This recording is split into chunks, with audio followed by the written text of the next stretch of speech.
यदि आपके ऊपर कोई शक्ति आ रही है, उसकी पहचान करना, उसे जानना कि आपके ऊपर शक्ति आखिर कौन सी है जो शक्ति आपके ऊपर आ रही है।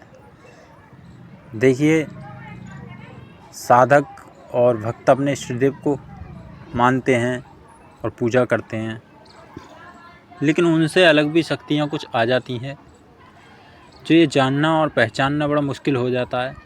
और कुछ साधक ऐसे होते हैं जो बिना गुरु के सानिध्य में भक्ति स्टार्ट करते हैं, और जब शक्तियाँ उनके ऊपर आगमन हो जाती हैं, आती हैं, तो वो कंफ्यूज हो जाते हैं, परेशान हो जाते हैं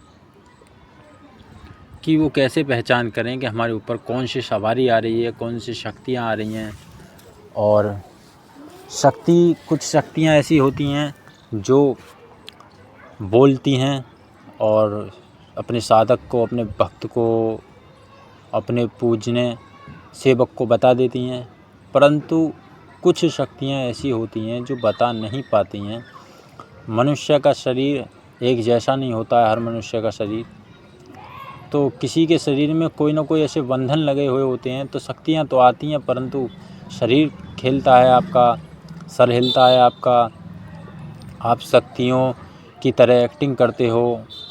और एक्टिंग नहीं, मतलब आप ऐसा करते हो जैसे कि आपका शरीर घूम रहा है, खेल रहा है, और मतलब एक किस्म से आपके ऊपर पूरी तरह से ये शक्तियों का आभास हो रहा है, दूसरे भी व्यक्ति को, आपको भी, परंतु आपकी समझ में ये नहीं आ रहा है कि आखिरकार शक्ति को कैसे चलाया जाए और शक्ति को कैसे पहचाना जाए, और शक्ति चाह क्या रही है, हमें क्या करना है, क्या नहीं करना है।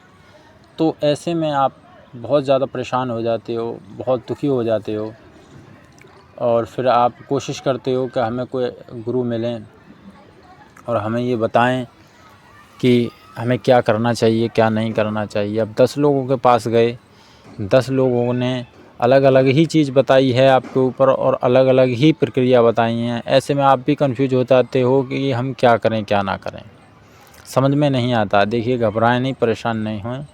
हम आपको आपकी ऊपर जो भी शक्तियां हैं, और हम आपको शक्तियां पहचानना भी सिखाएंगे और उसे चलाना भी सिखाएंगे, और जो आपके ऊपर शक्तियाँ आ रही हैं वो क्या चाह रही हैं, ये सब आपको बात बताएंगे, और आपको क्या करना है ये भी हम आपको बताएंगे।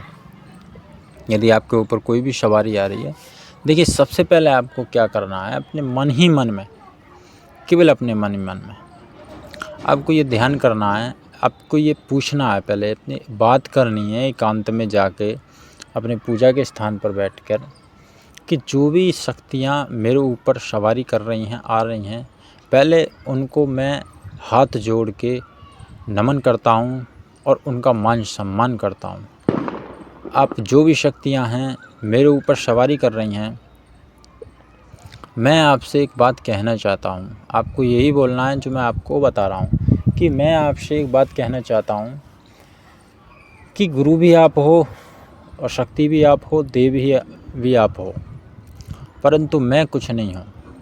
मैं एक साधारण जीव हूँ, साधारण इंसान हूँ, मुझे ज्ञान नहीं है, मैं ज्ञान हूँ। और आप मेरे शरीर पर आ रही हो, जो भी शक्तियाँ हो, सबसे पहले आप जो भी बंधन हैं मेरे ऊपर, उन बंधनों को तोड़ो, उन बंधनों को हटाओ, और मेरे शरीर पर पूरी तरह से आओ, और मुझे भी बताओ और उनको भी बताओ कि आप कौन हो और क्या चाहती हो और किस कारणवश आ रही हो, किस लिए आ रही हो। जो भी शक्तियाँ हों, आप पूरी तरह से हमें बताओ कि आपका उद्देश्य क्या है आने का। और आपको ये बात बोलनी है अपनी शक्तियों से, और बोलने के बाद जब वह वो शक्ति आपके ऊपर आ जाए और बोलने लगे, तो उसके बाद आपको क्या करना है, मैं आपको 2-3 उपाय बताऊंगा। उसके बाद आपको क्या करना है, सबसे पहले जब वो आपके ऊपर शक्तियाँ आ जाएं, तो उनको ये भी बोलना है कि आप एक अपना स्थान चुनें।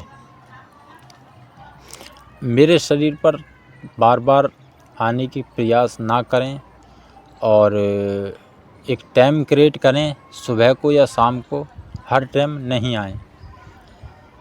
और अपना स्थान चुनें, अपने स्थान पर बैठें। जब मैं आपको बुलाऊंगा तभी आपको आना होगा, अन्यथा आप यूं ही नहीं आएँ। आपको ये बोलना है तो आपकी शक्तियाँ आपके आधार से कंट्रोल होने लगेंगी। वो शक्तियाँ आपके मन के हिसाब से चलने लगेंगे। अब धीरे धीरे उन शक्तियों को हैंडल करना है आपको, क्योंकि देखो आप गुरु आपका कोई है नहीं है और गुरु अच्छी तरह से सलाह नहीं दे रहे हैं, तरह तरह के उपाय बता रहे हैं। तो मैं आपको बहुत ही साधारण उपाय बता रहा हूँ शक्तियों को समझने का, शक्तियों को जानने का, शक्तियों को पहचानने का, शक्तियों को अपने आधार से चलाने का। देखिए, हमारा शरीर है और शक्तियों के पास शरीर नहीं है। अब वो देवता शक्ति हो या दृश्य शक्ति हो या ब्रह्मांड शक्ति हो, कोई भी शक्ति हो सकती है। आपकी इष्टदेव शक्ति हो सकती है, आप कोई तरंगे भी हो सकती हैं। तरंगों का मतलब आप जानते हो क्या होता है? तरंगों का मतलब ये होता है, यदि आपके ऊपर कोई तरंग शक्ति है तो हम उसके बारे में आपको पहचानना बताएंगे। आप समझ लेना कि आपके ऊपर तरंग शक्ति है, वाकई शक्ति है। देखिए, जो वाकई शक्ति आती है उसमें आपको हो सकता है कि गुरु की भी आवश्यकता नहीं पड़े। मतलब देखो, गुरु का तो बहुत बड़ा वो होता है, लेकिन फिर भी जो शक्तियाँ खुश होके आती हैं, साक्षात शक्तियाँ आती हैं, तो वही गुरु बन जाती हैं, वो ही सब कुछ हो जाती हैं और वो पूरी तरह से बक्कार के आपका रास्ता बता देती हैं। वो सब काम करती हैं शक्तियाँ। अब तरंग जो होती हैं उसमें हर मनुष्य फंस जाता है। हर मनुष्य यहाँ कन्फ्यूज हो जाता है, तरंगों को शक्तियाँ मानने लगता है। अब हम आपको तरंग बताते हैं, तरंग की पहचान बताते हैं। तरंग आखिर है क्या? देखिए, तरंग जो होती हैं किसी देवता की एक किस्म से परछाई होती है। तो आप जानते हो कि आपकी परछाई जो होती है तो आपके शरीर से बनती तो है वो परछाई, लेकिन उस परछाई में होता कुछ नहीं है और सब कुछ होता है, क्योंकि आपके शरीर से बनी हुई है। अब मानने में ये सोचा जाए कि परछाई तो हर चीज़ की बन सकती है, लेकिन नहीं, मनुष्य की और शक्ति की परछाई कुछ अलग ही होती है। देखिए, शक्ति की परछाई को हम नहीं देख सकते और अपनी मनुष्य की परछाई को हम देख सकते हैं। मनुष्य की परछाई में, जानवर की परछाई में, किसी भी अन्य चीज़ों की, बहुत सब चीज़ों की परछाई बनती है। और परछाई बनाती कौन है? धूप। धूप परछाई बनाती है। हम 5 तत्वों से बने हुए हैं और बाकी सब चीज़ 5 तत्वों से नहीं बनी हुई है, इसीलिए हमारी परछाई का बहुत बड़ा वो माना जाता है। तो तरंग होती क्या है? देखिए, तरंग जो होती है, तरंग होती हैं कि मनुष्य के शरीर में देवता की एक किस्म से परछाई होती है और परछाई में पूरी शक्ति होती है, सब कुछ होता है, परंतु होता कुछ नहीं है। समझो बात को। मानो आपने गिलास ले लिया, एक गिलास ले लिया, उस गिलास को आपने हाथ में उठा लिया।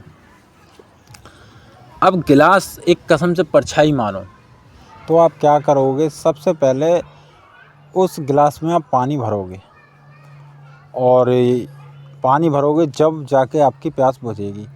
यदि उस गिलास में पानी नहीं भरा तो उस गिलास का कोई महत्व नहीं है, खाली है वो, जब तक उसमें पानी नहीं भरेगा।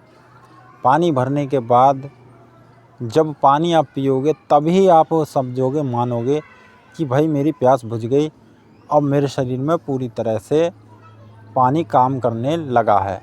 अब गिलास जो एक किस्म से परछाई है, तरंग है, और जो पानी है वो है शक्ति, साक्षात शक्ति।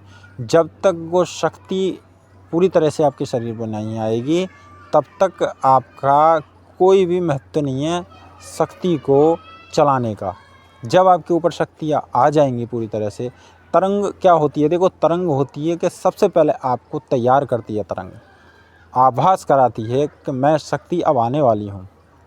तरंग आपको सचेत करती है, समझाती है कि शक्तियाँ आपके ऊपर आने वाली हैं। तरंगों को मामूली मत समझना, और तरंग है भी कुछ नहीं। क्योंकि देखो, जब तरंग आती है तो हर मनुष्य ये बोल देता है कि मेरे ऊपर शक्ति है, मैं ये कर दूंगा, वो कर दूंगा, ऐसा हो जाएगा, ये हो जाएगा, वो हो जाएगा।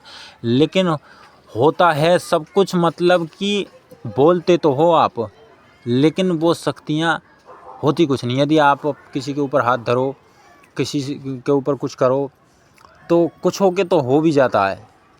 मानो कुछ लोग हैं ऐसे कि जब उनके ऊपर तरंग आती है तो तरंग केवल खाली होती है। यदि आप कह रहे हो और आपका काम हो रहा है, तो जो लोग सही हो रहे हैं आपके कहने से, आपको के साथ हो रहा है, तो समझ लो तरंगों के साथ शक्तियाँ भी आने लग गई हैं। और जो खाली तरंग आएगी वो आपको कन्फ्यूज कर देगी, परेशान कर देगी, और समझ में नहीं आएगी कि आखिर है क्या। तो तरंगों को समझना, पहचानना बहुत ही ज़रूरी है। जब आपके ऊपर तरंगे आने लग जाएं तो ये समझ लो कि शक्ति भी आपके ऊपर 100% आएगी। और फिर आपको क्या करना है कि अपने इष्ट देव से ये दरख्वास्त करनी है, ये हाथ जोड़कर विनती करनी है कि वो तरंगों के साथ साथ शक्तियों को भी भेजें। तरंगे जो होती हैं वो आपको आग्रह करती हैं, सिखाती हैं, समझाती हैं, आपको हैंडल करती हैं, आपको सक्षम करती हैं, आपको मजबूत करती हैं। उससे पहले आपको शक्ति नहीं मिल सकती, सबसे पहले तरंगी आती हैं। तो तरंग आपको समझनी होगी कि तरंग किस प्रकार आ रही है, आपके शरीर को खेल के आ रही है, या आपके मन में आ रही है, या आपके किसी भी भाग या प्रकार से आ रही है। तो तरंगों को आपको समझना होगा, और मैंने जैसे आपको बताया वैसा ही आपको करना होगा। वीडियो आपको कैसी लगी ये लाइक और कमेंट में ज़रूर बताना, और आपके ऊपर कौन सी शक्ति है और कैसे आपके शरीर में क्या क्या होता है ये भी सब बताना। तो मैं चलता हूँ। जय श्री राम, जय हनुमान।